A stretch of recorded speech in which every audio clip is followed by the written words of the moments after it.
la communication suivante, les nouvelles recommandations concernant l'autosondage en 2022, qui va être traité par Dr Marabti de Rabat, évidemment virologue. Et comme vous avez vu ce matin, que parmi les complications de traitement de l'incontinence urinaire par bandelette, dans certaines situations, en dehors de tout contexte neurologique, on peut être amené, parce que on peut être amené à utiliser l'autosondage temporairement le temps. Alors, j'espère que le docteur Mravte aussi, il va inclure ça pour lui compliquer la tâche.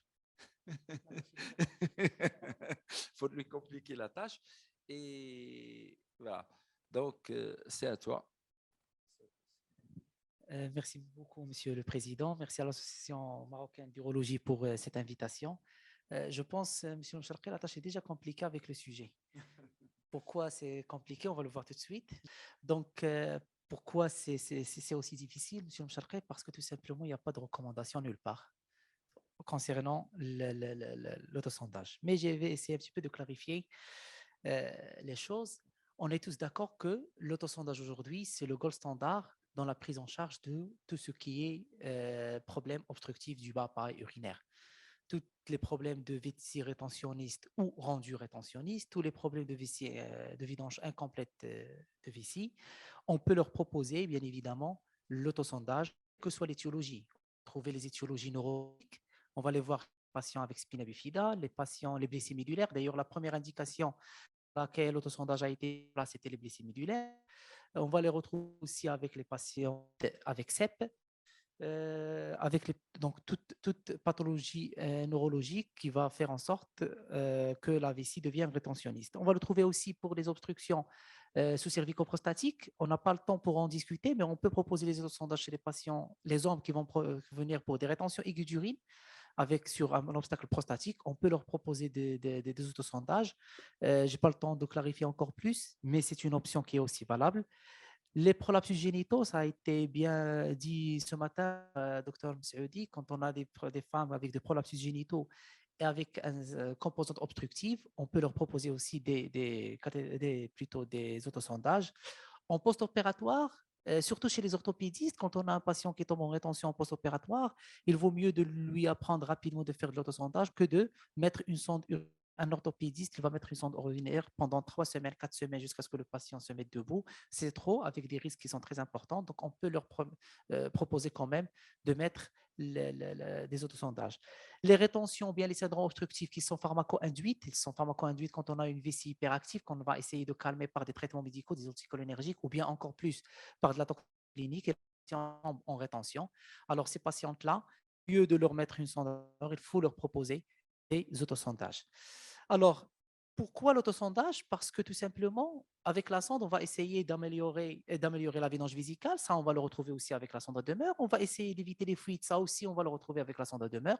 Mais ce qu'on ne va pas retrouver avec la sonde à demeure, et ce qu'on va retrouver encore plus avec l'autosondage, c'est plutôt le fait d'éviter la détérioration du haut appareil urinaire. Et c'est ça le point le plus important, c'est d'éviter le risque infectieux et la détérioration du haut appareil urinaire, chose qui a été très bien démontré avec les autosondages et non plus avec les sondes à demeure.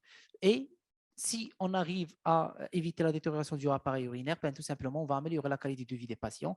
On a pas mal de patients qui ont des pathologies chroniques, qui nécessitent des autosondages à long cours. Si on améliore leur qualité de vie, c'est quelque chose qui va, on va quand même permettre aux patients et aux patientes d'adhérer plus à leur traitement.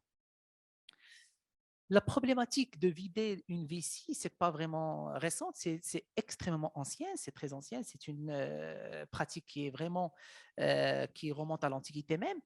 Et les premiers, en fait, l'évolution du fait de vidanger la vessie était intimement liée à l'évolution des matériaux utilisés.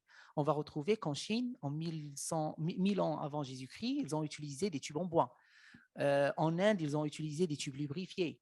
Et même vers la Renaissance, ils avaient utilisé des tubes en métal lubrifiés pour essayer de vider la vessie. En fait, c'était question de matériaux. Et pas plus récemment, mais plutôt, c'était plutôt à Ibn Sina, à Avicenne, vers les années 1036, où il a commencé à imaginer des sondes, cette fois-ci, qui sont des sondes qui sont flexibles. Il a commencé à imaginer des sondes à base de peau d'animal et de poisson. Mais c'est vers les années 1030 qu'on attend monsieur-là, Jacques Goodyear. Vous connaissez les pneus Goodyear. Ben, tout simplement, c'est monsieur Jacques Goodyear qui a découvert tout simplement le caoutchouc. Donc, ça a été vers les années 1839. Et quelques années plus tard, on va se rencontrer avec le docteur Jean-Baptiste Nélatan, qui va développer pour la première sonde en caoutchouc. Donc, et jusqu'à maintenant, on a les sondes dites les sondes Nélatan. Alors ça, c'est côté matériel. Côté pathologie elle-même, les rétentions aiguës d'urine, c'est une pathologie aussi qui est plutôt les rétentions aiguës et aussi chroniques d'urine, c'est une pathologie qui est extrêmement ancienne aussi. On a nos anciens Égyptiens qui ont vraiment décrit cette pathologie depuis très très longtemps. Donc là, je vous mets ici, donc ce que vous voyez ici, c'est le refus d'Éphèse, c'est l'une des observations cliniques les plus anciennes découvertes et c'est la détection chirurgicale les plus anciennes découvertes et qui comporte 48 observations. Sur ces 48 observations, on va retrouver dans l'observation numéro 31 qu'ils sont en train de décrire quelqu'un avec une dislocation d'une vertèbre du cou, c'est tout simplement un traumatisme cervical, et qui a comme conséquence une tétraplégie avec un priapisme et une rétention. Et donc, déjà avec ce cas clinique, ils ont commencé à penser comment ils vont vidanger cette vessie. Et donc, la nécessité de vider la vessie paralysée après une lésion médulaire. Puis, les choses sont poursuivies par la suite. Entre les années 1800, vers le début du XXe siècle, il y avait énormément de patients qui ont été, malheureusement, qui ont eu qui sont des blessés médulaires, qui ont eu des traumatismes, des traumas médulaires avec des vessies rétentionnistes, et ils ont tout essayé pour améliorer leur vidange vésicale, mais malheureusement, la sonde à demeure n'a donné que de mauvais résultats. On va voir là, on va voir Morton qui va décrire que le drainage de la vessie était le plus mauvais traitement qui puisse être utilisé. On va voir Cushin en 1927 qui va dire que 80% des patients ou des blessés médulaires avec des rétentions aiguës d'urine, avec des rétentions d'urine, vont mourir par des complications infectieuses liées à leur sonde. Donc, ce qui fait, c'est une morbidité. La sonde à demeure était toujours une morbidité de plus. Et donc, il a fallu penser à un autre moyen pour améliorer, parce que les blessés médulaires qui font des rétentions, à qui on met une sonde vésicale, ils vont faire des infections et ils vont mourir par leur infection, non pas par leur problème de trauma médulaire. Et comme vous voyez, ça, c'était vers la fin de la Première Guerre mondiale, ça veut dire qu'il y avait énormément de blessés médulaires.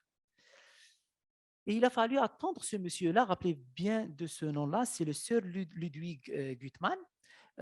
C'est un neurochirurgien, c'est un médecin allemand juif qui a fui l'Allemand nazi en 1939 vers l'Angleterre, qui était le fondateur de the National Spine Injury Center, qui existe jusqu'au jour d'aujourd'hui, qui est une sorte de mec pour les neurochirurgiens qui s'intéressent à la chirurgie de la moelle épinière. Et il a proposé, en 1947, il a proposé pour la première fois le sondage intermittent stérile. C'est la première fois qu'on va parler de sondage intermittent. Cette fois-ci, il a proposé de façon stérile. Pourquoi? Parce qu'il était convaincu que c'est la distension vésicale qui est le problème, des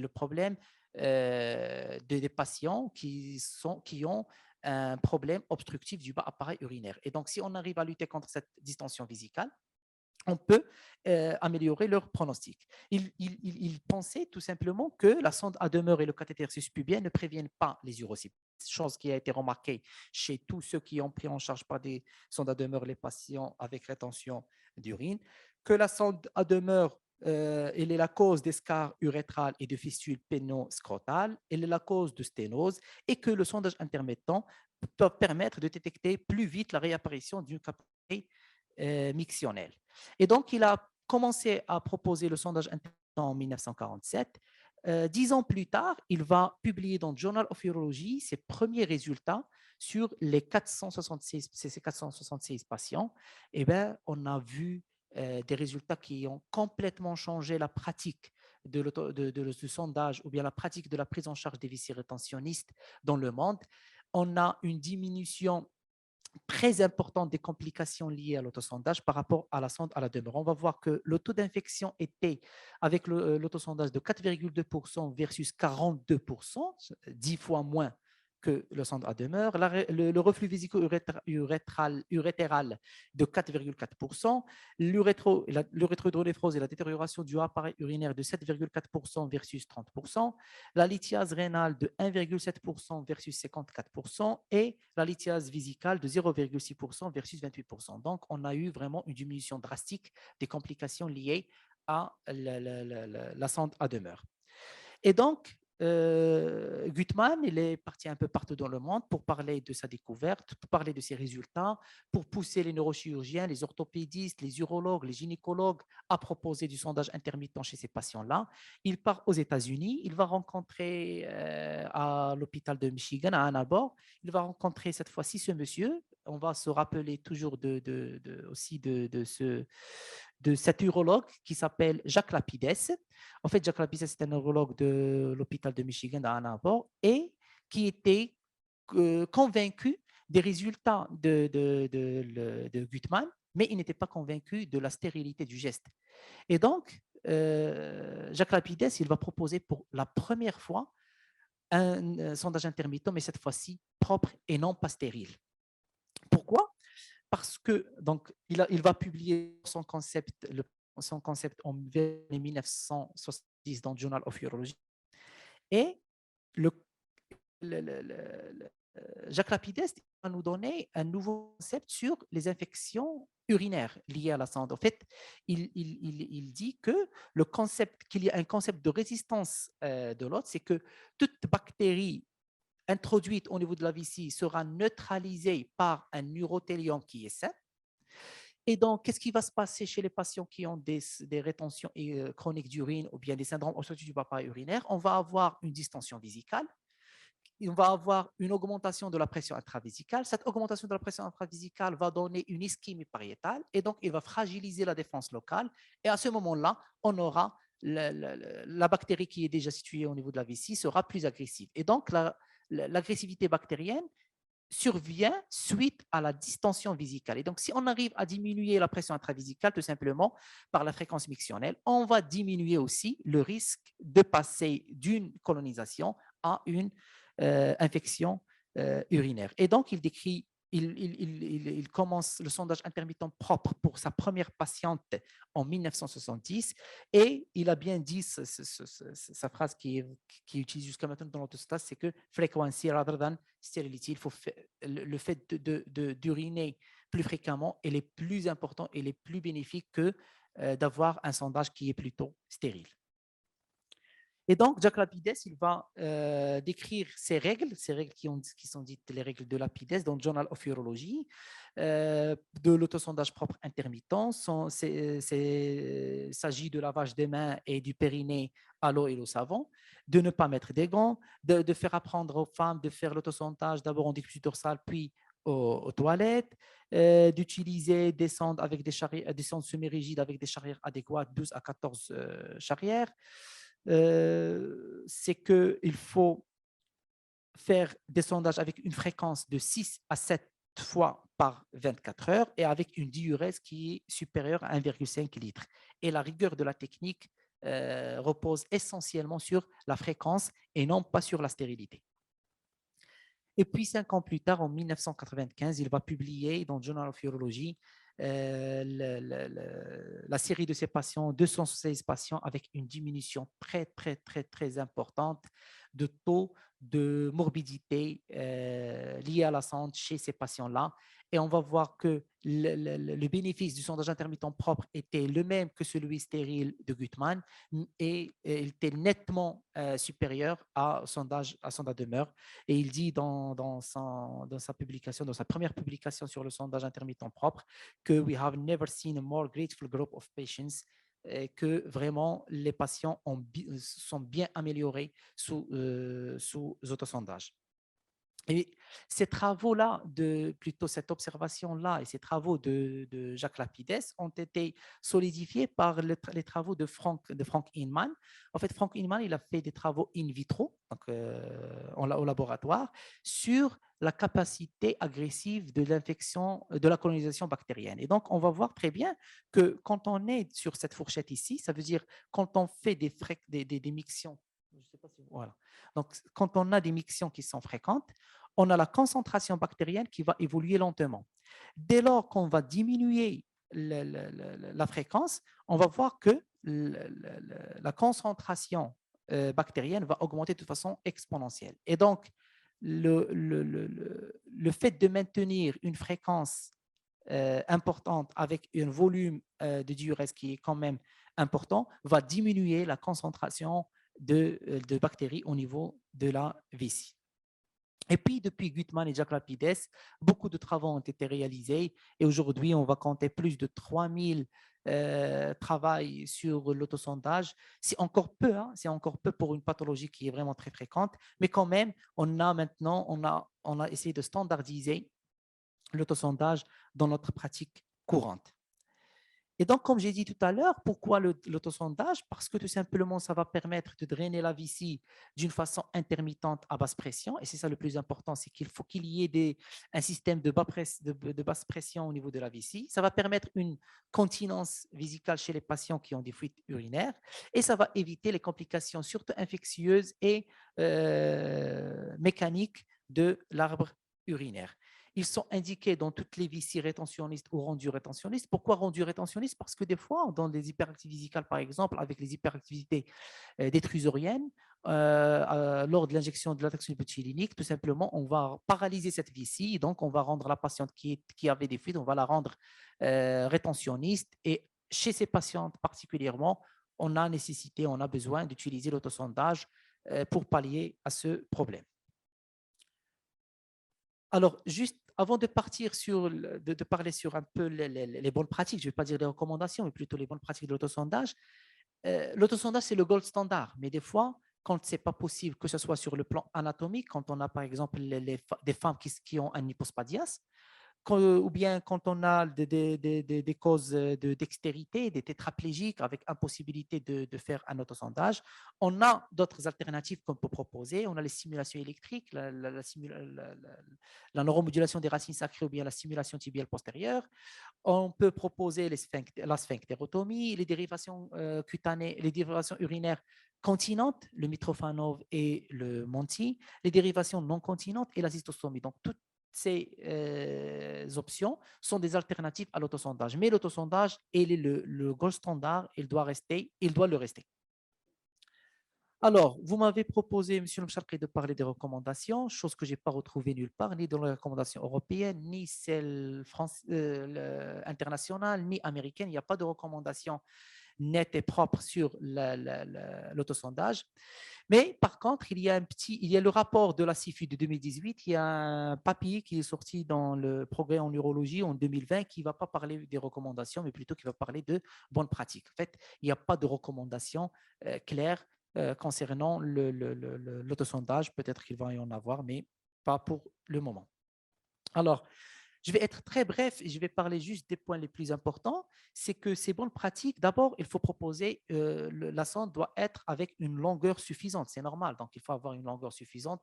Il y a une différence de longueur de l'urètre entre l'homme et la femme. Donc, chez l'homme, il faut utiliser des sondes avec une longueur suffisante pour permettre le drainage. Il faut préférer les sondes avec des 12 et 14 charrières pour l'autosondage, même chez les enfants. Même chez les enfants, 12 et 14 charrières, ils sont bons. Ils doivent être hydrophiles chez l'homme. Une chose, c'est que les patients qui ont des dérivations continentes à type de Mitrofanov, surtout de Monti ou bien des entérocytoplasties avec des sondes, avec des autosondages, on peut leur proposer des sondes à 16 charrières. Pourquoi? C'est pour évacuer le mucus qui se trouve au niveau de la vessie. On peut leur proposer à ce moment-là des sondes avec des charrières qui sont plus grandes. Les deux points les plus importants de l'autosondage sur lesquels il faut vraiment insister, c'est la diurèse. Il faut que le patient ait une diurèse de 1,5 litre, 2 litres par jour, donc une diurèse importante. Et les fréquences, en fait, j'ai écrit là, c'est toutes les 4 heures, mais au moins, il faut au moins avoir 4 autosondages par jour. Le patient qui a une rétention chronique d'urine, il a une diminution de la sensation du besoin, donc il ne va pas ressentir le besoin d'aller uriner, il ne va pas ressentir la distension vésicale, peut-être il va négliger sa vessie, et donc s'il fait un autosondage par jour ou 2 autosondages par jour, on ne va pas garder ou bien avoir le bénéfice de l'autosondage. D'accord, on va le perdre, le bénéfice infectieux et anatomique. Donc, il faut faire des autosondages toutes les 4 heures ou bien au moins 4 fois par jour. Alors, l'autosondage doit être propre. Il ne faut pas utiliser de gants, il ne faut pas utiliser de gants stériles non plus.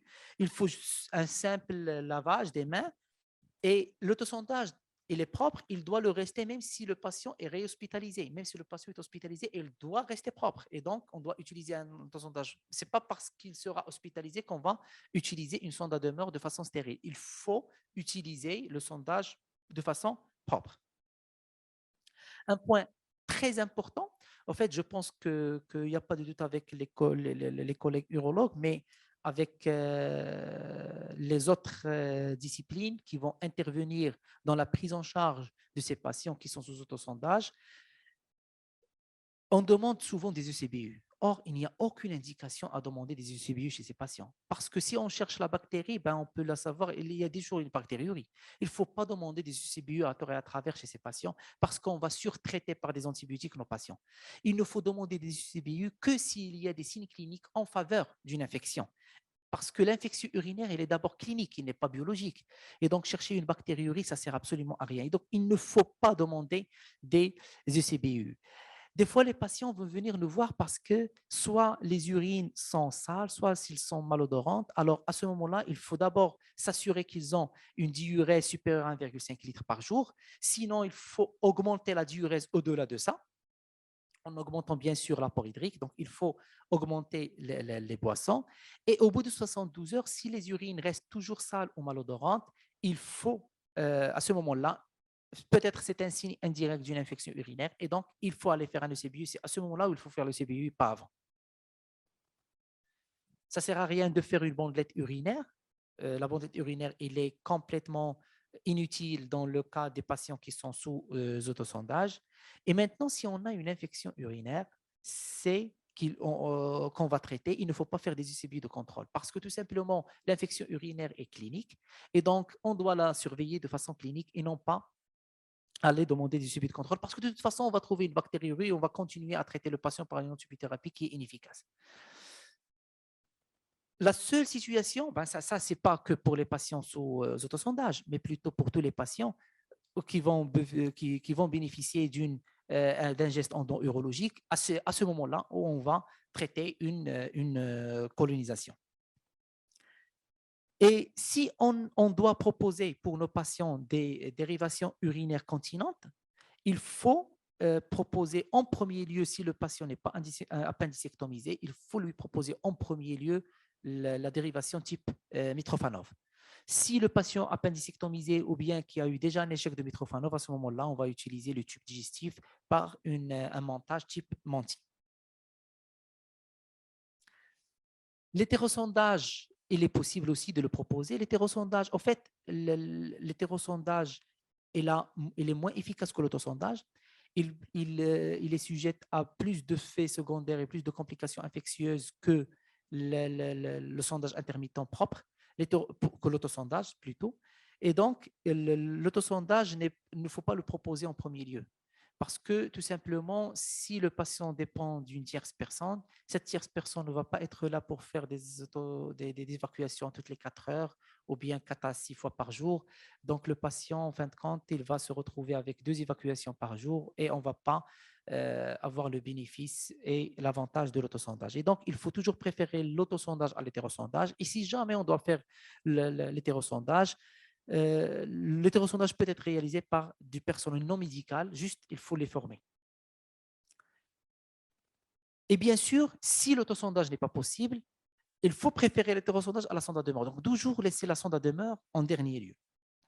Maintenant, si le patient présente une hématurie macroscopique récidivante, il faut absolument pousser le patient à une consultation urologique parce que ça peut être un problème mécanique, ça peut être des érosions, ça peut être des problèmes liés à un mauvais usage du catéter pubien, mais ça peut cacher aussi des pathologies qui sont malignes, qui sont des pathologies qui sont beaucoup plus graves. Alors, une recommandation pour la femme,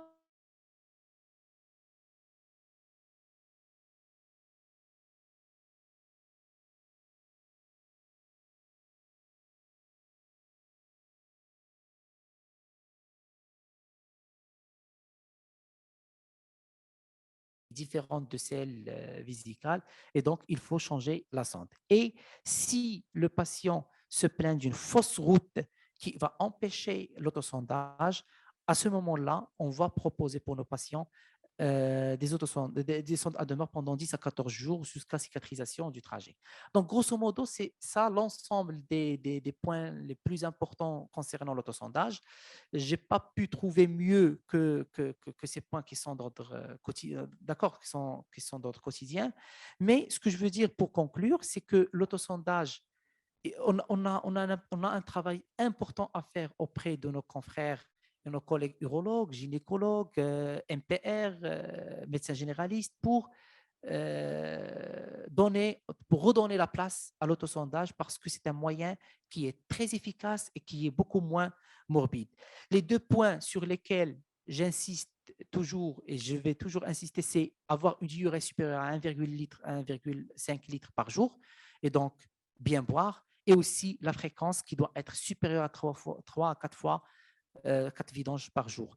Et aussi, message très important, il ne faut pas demander de CBU à tort et à travers chez ces patients-là. C'est tout simplement comme les patients qui ont un briquaire ou comme les patients qui ont des entérocytoplasties. La bactériurie, elle est là, mais est-ce qu'elle est agressive? L'agressivité, elle est clinique et non pas biologique. Et je vous remercie.